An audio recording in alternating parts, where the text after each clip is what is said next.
Amateur Traveler is in its 20th year now, but can you imagine if I had people on the show who had never been to the destination but had just read about it or seen a movie about it? That wouldn't make any sense at all, and you wouldn't listen. We all know how important it is to receive advice from people who know a destination to get the most authentic local experience. And a great option for experiencing this is Explore Worldwide and their authentic small group adventures, led by local tour leaders, perfect for solo travelers who want to meet like minded people with a desire for adventure. I'm often an independent traveler, but two of my last three trips were with small group tours because they organize everything and it's a lot easier. If you want to recreate the tour I did to Malta, they have a Malta and Gozo Discovery Tour. I'm intrigued by one of their tours called A Taste of Sicily. The company again is Explore Worldwide, and visit exploreworldwide.com to learn more. And thanks to Explore Worldwide for sponsoring this episode of Amateur Traveler. The nights are long, the days are short, and the weather is chilly to downright cold, depending on where you are. It's a good time to slip into a Quince iconic Mongolian cashmere sweaters, which start at only $50.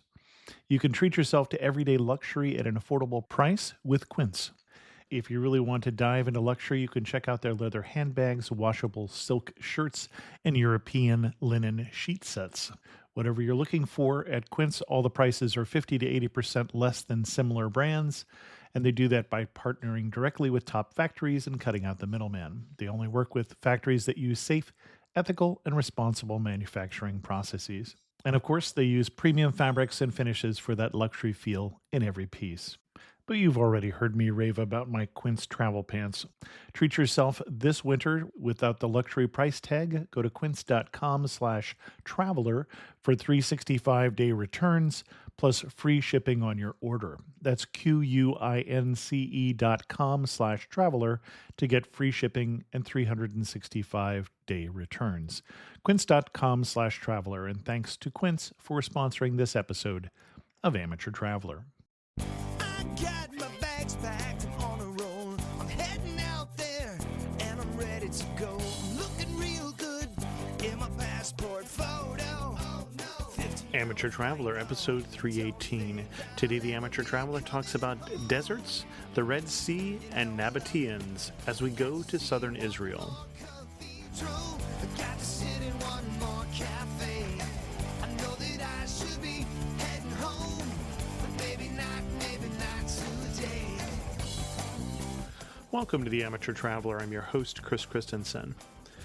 Before we get started with the news, I should tell you, if you listen carefully and hear birds in the background, that's because I'm not recording this from my usual studio, but instead from the lanai, or the porch, on the Hotel Lanai in the Lanai City on the island of Lanai in the state of Hawaii. And I was brought here by the Lanai Tourism Board because I was just recently named, since the last show, one of their 5 artists in residence this year. And that means they're bringing me out to the island of Lanai and sending me on lots of different activities so that I can write, blog, and podcast about the island. Not sure if we'll be doing an audio episode. You will know next week because that would be when I would probably choose to do it. There is already, though, if you're interested, an episode of the Amateur Traveler on the island of Lanai. It's actually on the island of Lanai and Molokai, and you can find that in the archive and with our guest Pam Mandel. Before I get into the interview, though, I do have 3 news stories for you today. I'm having a better day here in paradise than a Long Island couple who was concerned as a plane flew overhead and black spots showed up on the wife and also on their patio furniture that it might be a plane leaking hydraulic fluid. But good news, it wasn't. It was a leaky lavatory. And other people who weren't having a good news were the people sitting next to the woman who decided to paint her nails on a Southwest flight. I don't know if you're familiar with that smell, but the flight attendant told her that that was not an appropriate use of her time on an airplane. She stopped, but then she realized she only had 2 more nails to paint, and so she went into the restroom and painted them. She got into an argument with the flight attendant, used a special word, and when the plane landed, 2 police officers detained her. She was charged with abusive, profane language. And then, speaking of things that are abusive, there is an extreme roller coaster in a British theme park that is so extreme that the crashed test dummies came back from their test ride missing limbs. They tried to get some test pilots to ride the ride. Said one, I'm a self-confessed adrenaline junkie, but even as a pilot used to G-forces, there were some gut-wrenching movements, and I have to admit the near-miss element is eye-watering. You really feel as if you're going to crash into the structures. So if you're an adrenaline junkie, you might want to check out that link. Links to all three of those stories can be found in the show notes at amateurtraveler.com. I'd like to welcome to the show Chaundra, who is currently living in London, but come to talk to us about southern Israel. Chaundra, welcome to the show. Hi, Chris. Thanks for having me. So why did you go to southern Israel, and why is that something that I should consider for my trip to Israel? Right. Well, we have a friend who is from university who's living in Haifa at the moment, and we have been wanting to go see him.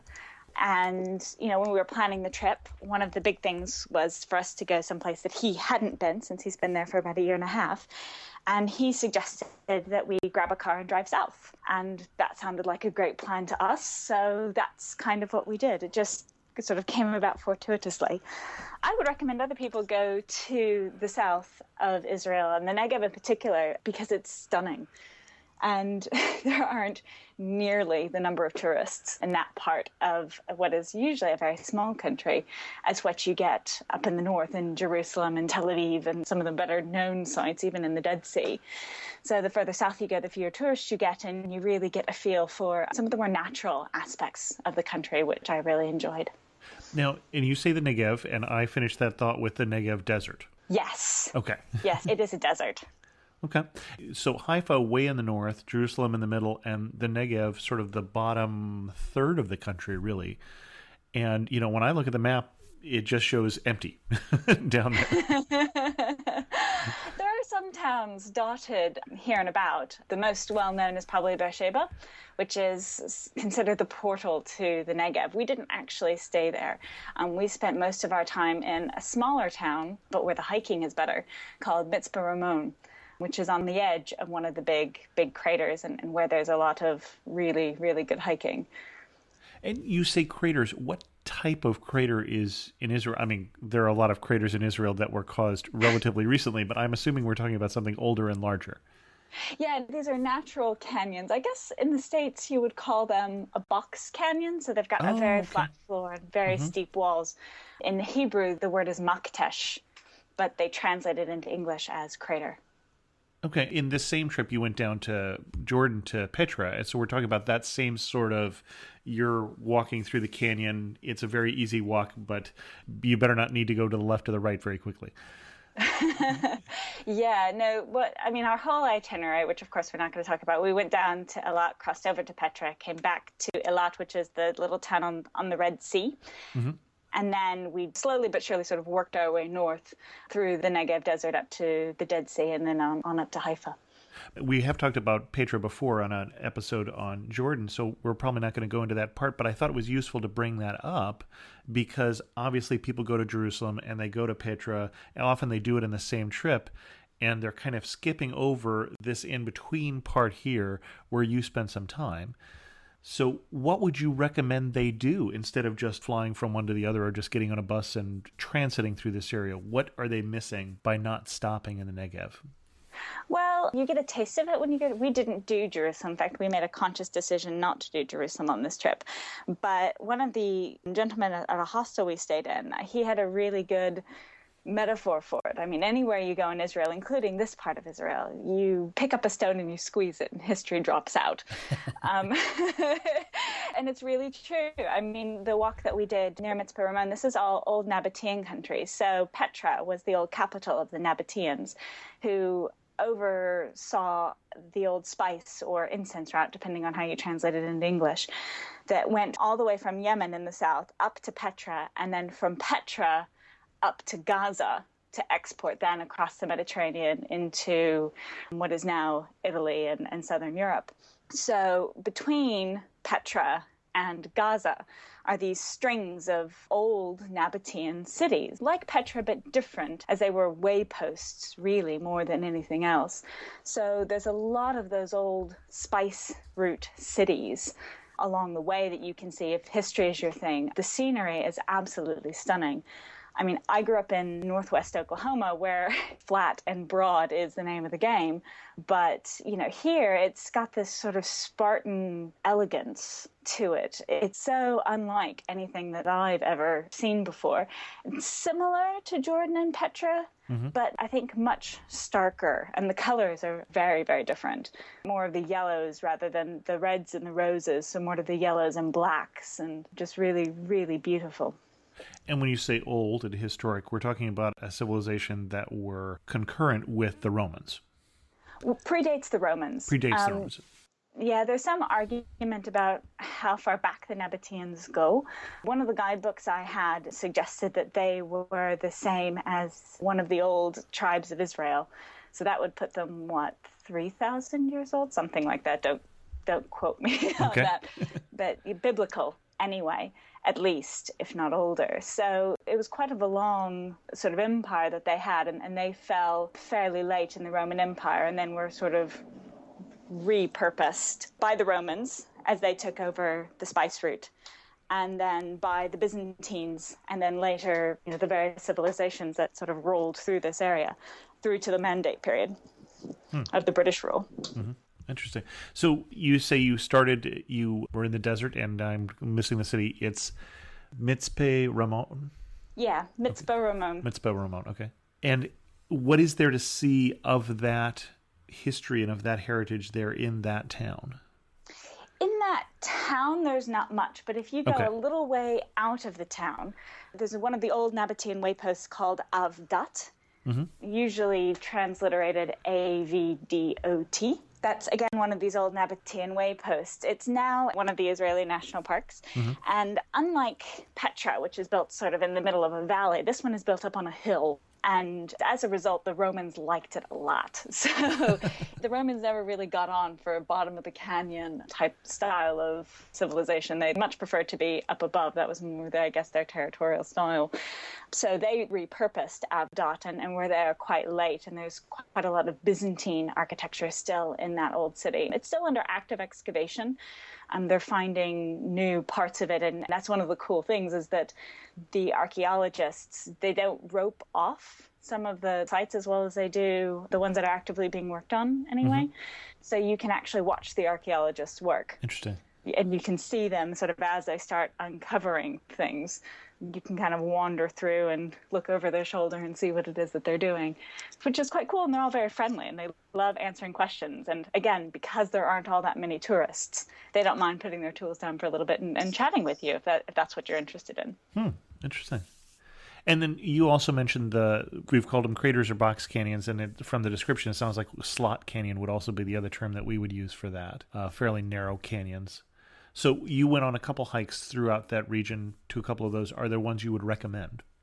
Absolutely. First of all, I guess I should say that hiking in Israel is extremely easy. We do quite a lot of walking on the footpaths in England in our spare time, so we're fairly experienced navigating with a map and walking, because we do quite a bit of it in rural England where we live.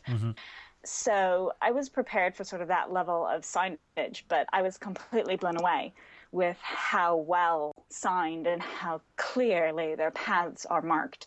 I mean, it sounds like a small thing, but I've been places there or not, so no, I understand what you're saying. Yes, I mean, it's the little things like the colors that are on the wayposts are the same colors that are on the map. Okay. So if you're following a path and you're following the blue path, all of your signs, all of your way marks will be blue. So you don't need to be good at orienteering to not get lost here in the desert. You just follow the blue line, basically. Yeah, and they're probably every 15, 20 yards. Okay. I mean, you can stand at one and see the next one. So it's almost impossible to get lost. And the other thing that they do, which I thought was really quite smart, was that they've sort of arranged the color scheme so that you never have two colors intersecting at the same place. Okay. So when you cross another path, if you're on the blue path and you cross another path that'll be black or red or green, you'll never get to a point where you have to decide which blue path am I on. Okay. Yeah, so that's extremely handy. And there's a ton of hiking all over this area. The Israeli government has hiking maps that you can buy and that have all of the trails clearly marked on them. You can also get from the Mitzpe Ramon Visitor Center maps of quite a few of the trails that'll show you exactly where to go. I mean, we just had one of those maps, just one of the ones from the visitor center, which wasn't topographical. It just had very light detail from the car park where we were up and around and then back down again. So we were on Highway 40. We just took a little dirt road partway off, about 5 or 10 miles out of town. And again, it's all signed. You can kind of guide your way around. And so the hike that we did went across the floor of the Maktesh Ramon, which is the large canyon that sits below the town of Mitzpah Ramon. So the town of Mitzpah Ramon is on the edge of the crater. And so it looks kind of down into the crater. And then it's really quite big. So then you wind down with your car down to this little parking spot down below, and you hike across the floor, up one edge of the crater and down the other side and sort of back to the car in a loop. Okay. And it was amazing. I mean, the sand changed colors at least 4 times. It was just absolutely incredible. And the best part of that is that you can actually walk part of the old spice route, so part of the old caravan trails that the Nabateans took, that goes across the floor of the canyon and back up. And they have one of the old mile markers from the Nabatean time that sits there on the path. And so even though, you look across this and you're like, how did they do it? I mean, it's well signed for us, but without signs, without anything, you look across this landscape and go, how in the world? But of course, they had their own way markers, their equivalent of mile markers, one of which is still there. Now, you were there, we're talking desert, so what time of year were you there, and what was the weather like? Let's talk about that first. Yeah, we chose to go in February because that's when we could get time off. And being in London, we were tired of the cold and damp, so we decided to to go someplace a little bit warmer. It was perfect weather for hiking, really. It was probably 15 degrees Celsius, which is 60... Yeah, comfortable hiking weather, yeah. Yeah, 60-something Fahrenheit. So very, very comfortable to hike in. Yeah, and I'm guessing the heat of the summer, it would be a tad warmer. Yeah, they say it gets up to 45 degrees Celsius, which is well over 110 Fahrenheit. So it gets very, very warm. I mean, I like heat, and I don't know that would be my cup of tea in particular, especially if you want to do more of the outdoors stuff, which would be why you would be in this region. I would definitely avoid it in the middle of summer. Well, and I think it's worth underlining what you're saying is that you do go to this region to be outdoors, that the hiking is really part of it, that if you were going to stay in your car, probably not the best place to go. Well, I mean, there are some really stunning drives. Okay. If what you like is driving and scenery, you can definitely do that too. And we did one of the more scenic, not super dangerous, but slightly dangerous drives. So the hostel that we stayed in Mitzpah Ramon was called the Green Backpackers, and it was fantastic. The guy who runs it, Yahov, gave us some amazing suggestions, one of which was a fantastic drive between Mitzpah Ramon, where we were staying, and where we were headed just south of the Dead Sea afterwards, and drove us through. So you've got Maktesh Ramon, which is the big crater in the middle where Mitzpah Ramon is, and then as you drive sort of north and east, you drive through what's called the Large Maktesh, and it's called the Large Maktesh because they discovered it before they discovered Maktesh Ramon. So Maktesh Ramon is actually bigger than the Large Maktesh. It's a bit confusing. So you drive down, and the roads are excellently maintained, except for the one that's no longer maintained, which is Highway 227, which we'll talk about in a second. But all the main highways are excellently maintained, certainly on par with anything I've driven in any of the sort of developed world, the US, England, France, Germany, that kind of thing. They're wonderful. So you drove through the Large Maktesh and then over to the Small Maktesh. And from there you had the choice of either turning back and going back to the main road or continuing down this old highway 227, which is no longer in use. It was the old highway that went from the north in Jerusalem all the way down to the South Eilat on the Red Sea. And it was actually built over the top of a Roman road, which was so steep in parts, according to one of the plaques that we saw, that the Roman road had stairs. So So when the British came in and they needed a way to get from north to south, this would have been in the 1920s and 1930s during the time of the Mandate, you would have had these 7 extremely tight switchbacks that takes you from the top of the edge of the small Maktesh down to the bottom, which then leads you over and out to the Dead Sea. The road is no longer maintained. Whenever they built the new highway system, the company that was in charge of maintaining the highway said, look, this is a pain in the neck to maintain, and we're going to stop doing it. But people still drive it. And it is actually still drivable. It was so funny because when we were talking to Yahav at the hostel, he said to us, he said, well, now you will see that there will be signs saying dangerous, do not enter. Ignore those. Just keep driving. And this is very normal in Israel. If they want you to actually stay out, they'll put barbed wire across the road, and it'll be very clear that you're not supposed to go there. But merely saying keep out is more of a drive at your own risk type of a thing. And the road was drivable. I mean, there were some potholes here and there, and it was extremely narrow. I certainly wouldn't want to be doing that with a lot of other cars on the road. So the fact that it was February and there was nobody else for miles and miles and miles, we just decided to go for it. And we're really, really glad that we did. I drove it, so I didn't see a whole lot of it, but my husband and our friend who was with us in the car, they were just gobsmacked by it all. And not only really glad I was going slow because the roads were so narrow and winding, but really glad I was going slow because the scenery was stunning. And certainly what I could see crossing the windshield was just absolutely amazing. Not a lot of places to pull over and enjoy the scenery as the driver, or? No, there's one place at the top and one place at the bottom. Okay. So it's a single lane. So if there's nobody coming, yes, in theory, I guess you could stop, but I wouldn't really recommend it. Okay. And then we talk about the bottom, and you're heading down to the Dead Sea, of course, being below sea level. Right. So you go from about 600 meters above sea level down to almost the bottom of the crater is almost right at sea level. Okay. And then as you go to the Dead Sea, you know, it gently loses another 100 feet or so. Yeah, 100, 200 feet. I think the lowest part that you actually drive on is 300 feet below sea level. Okay. 100 meters. Okay. Yeah. Got it. And I'm sorry, I do this a lot because I've been living over in Europe so long. I do tend to mix my measurement systems. That works fine for me. I'm trained in metrics, so. Yeah, so I hope I don't confuse your listeners too much. Okay. As long as we say what unit we're using, they can at least look it up. There we go. Okay. Any other things that we should see while we're down in this southern region of Israel? There are loads of national parks, and each one of them is a little bit different.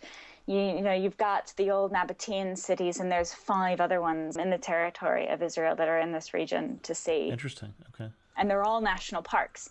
So what you can do is if you're big into history, you're big into hiking, and we didn't do it and we really should have, is you can buy a green card, which basically for, I think it's $27 or about 25 pounds, it's 105 shekels, would give you entry into 6 different national parks. Okay.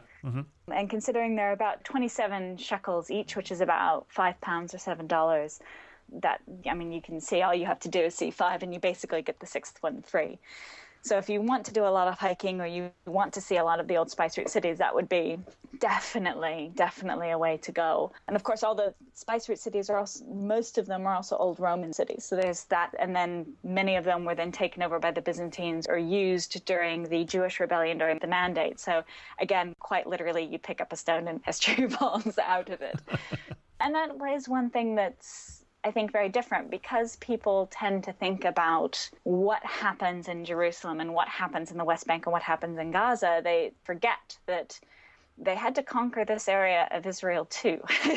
Right, sure. It didn't just come free. And it was, you know, the British, it took them a while to establish themselves here. And likewise, during the War for Israeli Independence, there were a lot of battles fought in this area. So if you're a big military history buff, that's something to see. The thing that you should probably avoid in this region, and that, again, our friend who was sort of helping guide us around and read some of the signs, the vast majority of the signs are in English, but the ones for the military bases are all in Hebrew and Arabic only. They don't sign those in English.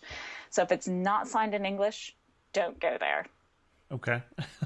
And I really wanted to stop and take pictures of this fantastic sign, which is effectively a tank crossing sign, which I had never seen before. And our friend told us that that was probably a very bad plan. So I don't have a picture of a tank crossing sign, much to my chagrin. But he was probably right. That was probably for the best. So don't stop and take pictures of the army bases. That's probably a bad plan. Well, then you mentioned it a couple times, too, that nowadays, having given up the Sinai, that Israel's only port on the Red Sea is down in this area as well. Right. And that's down in Eilat, which is at the very, very bottom of the desert. It's a very sort of, as Israel sort of narrows down, you can stand on the beach in Eilat. You're facing south and, look to the right and see Egypt and look to the left and see Aqaba in Jordan, just right.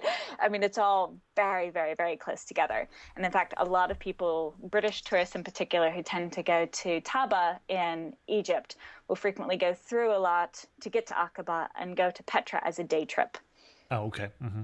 Which would only give you, according to people that I know that done, it's only actually gives you about 4 hours in Petra, which is not nearly enough. But your other podcast has covered that. So if you want to go into Egypt from Eilat, it's very, very easy. Likewise, going into Aqaba is very, very easy. But Eilat is a funny little town because most of the Israeli shipping goes off the Mediterranean. Right. Mm-hmm. Ashdod and Haifa being the two primary ports. Eilat isn't really used as a shipping port much anymore. I mean, it's really more of a water sports town or a tourist town. They call it the Las Vegas of Israel. I think that I think that's a little bit of a misnomer, to be completely honest, because it's not quite that glitzy. But it is glitzy for Israel. I mean, Israel's a very laid back country. Mm-hmm. You don't really dress up much there. I mean, I spent most of my time in cargo trousers and jeans and corduroy trousers. In fact, I didn't bring a single pair of dress trousers with me at all, or a dress. It's very, very casual. So to call it the Las Vegas of Israel is probably a little bit of a misnomer, but it is a town that's built for tourists. If you like diving, if you like snorkeling, if you want to learn to windsurf, you can do it all there. I mean, it's a town geared up for people who want to enjoy the sea. And one of the things that we did that we enjoyed very much was going to Coral Beach, which is, again, another Israeli national park. They get this really right, but that's a protected coral reef just outside of Eilat where you can snorkel and see the fish and spend some time on what is really a lovely, lovely beach and kind of enjoy the wildlife and be pretty laid back. Excellent. You had a chance to travel with somebody who's living there now and probably had a chance to interact with the locals a little more because of that, I'm going to guess. Mm. Who that you met who's local made an impact on you? Well, I mean, Yahav at the Green Backpackers in Mitzvah Ramon, I mean, he was probably the one that really gave us some of the most amazing ideas. He's the one who recommended the hike that we took, which was stunning. I finally posted the pictures up on Flickr, so you can link to those if you want to see them. Okay. But he's the one that recommended that hike. He also recommended the drive. He was just such a wealth of information. He's actually, it's funny, he's Israeli, but he was born in the States and made what Israelis called Aliyah. Oh, sure. So it's where people of Jewish descent get repatriated back to Israel and to become Israeli citizens. And so he made Aliyah several years ago. So his English is perfect, but he's really very passionate about the area. It was so funny because as we were talking about where we were going next and what to do and what to see, he's saying, but you should really consider staying because they were expected to have rain at the weekend. This was on a sort of a Thursday night that we were talking with him. And so they were expecting rain on Saturday. And if we stayed for the rain, then we could see flash floods. Okay. I don't think of that as a tourism sort of activity, but... Well, he said it was very exciting. It was a way to see the desert in a way that most people didn't get to see the desert, which I totally believe him on that front. But, we're adventurous, but that was a bit too adventurous for us. It's funny, though, because it turns out, as it happened, that instead of getting rain, they got snow. And I do kind of actually wish that we would have seen that area of Israel, sort of the desert covered in snow. I think that would have been stunning, but we had already moved on by that point. So trip for another time, I suppose. And you mentioned your pictures, and those people who have been watching the enhanced show have been seeing them the whole time you've been talking. I say that with some knowledge that will all happen in my future, but they're past. But which of the pictures that you took really captured the area for you? There's actually this one that it's where we're standing on the edge of Maktesh Ramon. And sort of the day was a little bit cloudy when we did it, which again, perfect for hiking because you stay quite cool and it made it very comfortable, where you're looking down over this painted desert and you can see the bands of color where it goes from sort of a creamy brown to a red to black to yellow. And that to me is what really captures this area, is just this painted desert where everything is a different color. Like you cross another ridge and the desert has changed again. I had never really understood how a desert could be so different. You know, you think desert and I think everybody thinks sand, whereas this is quite a rocky desert. There is some sand, but it's very, very rocky and very Spartan. And the rocks take all kinds of amazing colors. It is like a giant out of the sky just spilt a big sort of box of paints all over the canyon floor. It's beautiful. You mentioned not taking pictures of tank crossings. Other than that, any warnings you would give? Yeah, if it's not signed in English, don't go there. Don't go there, right?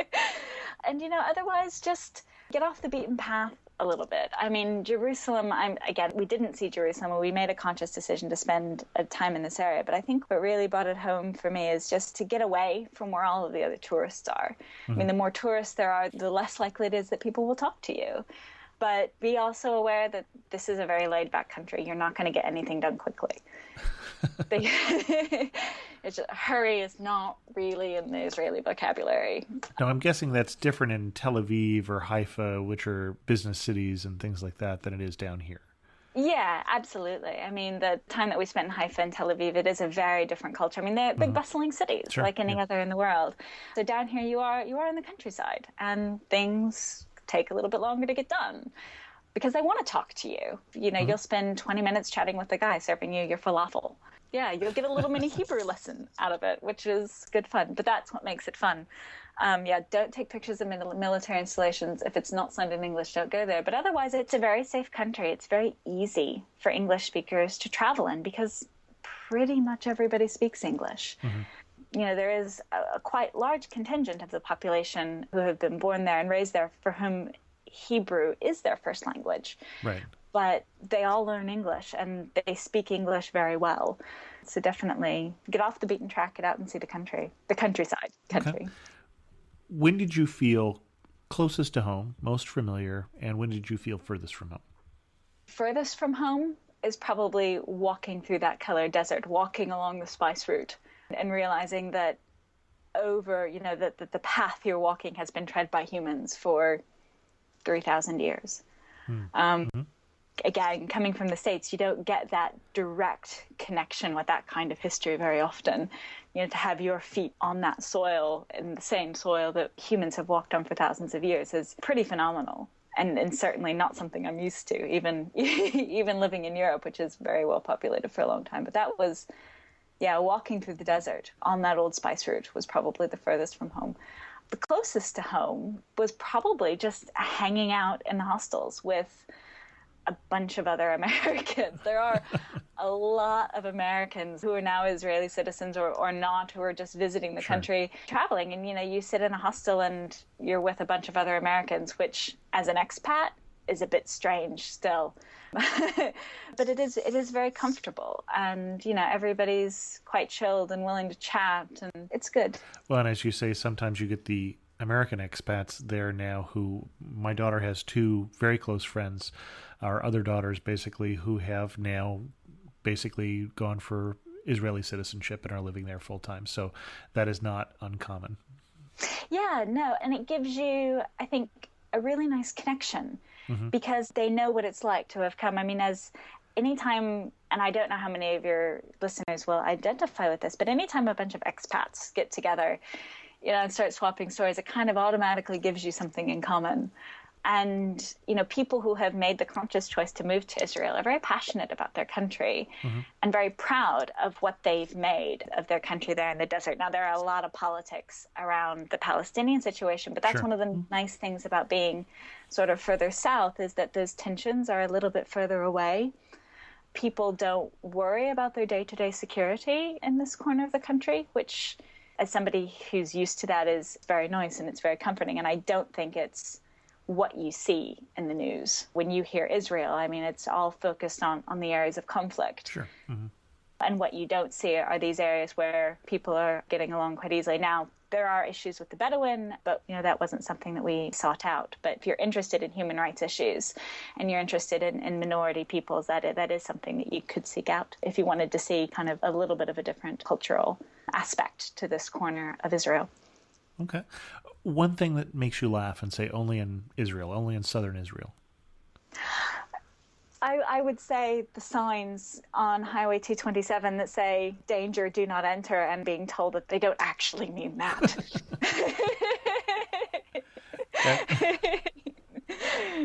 That whole story about if they don't want you to go there, there will be barbed wire. If there's not barbed wire, just keep driving. Not something I've encountered anywhere else. As we go to wind this down, is there anything else that you would wish people to know before they headed to this part of the world? Take your hiking shoes. Okay. And just be willing to step outside your comfort zone a little bit. Be willing to engage with people, because that's what makes this corner of the world so special, are the people who are here and are willing to be flexible with your plans. We had quite flexible plans. We had several days in each place, but I think whether you want to drive through or not, just be willing to slow down a little bit and look around you and see what there is to see and talk to the people who are here, because most of them have chosen to be there on purpose. Excellent. Finish this thought for me. You really know you're in southern Israel when what? There are lots of rocks. There are lots of signs for places to stop and look out over the canyons. And you really know you're in Israel when you're never more than an hour from a falafel shop. And if you had to summarize southern Israel in 3 words, what 3 words would you use? Dry. Hospitable. Okay. Historical. Excellent. Well, Chaundra had to talk me into this episode, I will admit at this point, because I'm sitting, southern Israel. It's really enough there to talk about, so I was wrong. I apologize, and thank you for being persistent. We'll have a link to your pictures. Is there any place else that people can read about your travels? I don't recall if you have a blog. Yeah, I have actually restarted my blog. It's something that I had for a long time, and then I had sort of let lapse. And when my family and friends found out we were going to Israel, they're like, please bring back the blog. So I did bring back the blog, and it's www.dragondream.org. And there's a post for each day, and I'll be backfilling that with pictures as I finish getting them posted. We've only been back for a week. Excellent. And I'll put a link to that in the show notes as well. Chaundra, thank you so much for coming on the Amateur Traveler and telling us of this wonderful part of the world that I was going to overlook. Pleasure, Chris. Thanks for having me. I hope you'll excuse me if we don't have community news on this particular episode, but I have an island to explore. If you're interested in more about my trip to Lanai, I'll be posting pictures and blog posts, some videos, and as I said, possibly even an audio episode of the show. So stay tuned for that, or go to amateurtraveler.com. With that, we're going to end this episode of The Amateur Traveler. If you have any questions, feel free to send an email to host@amateurtraveler.com or leave a comment at amateurtraveler.com. You can also follow me on Twitter at Chris2X. And as always, thanks so much for listening.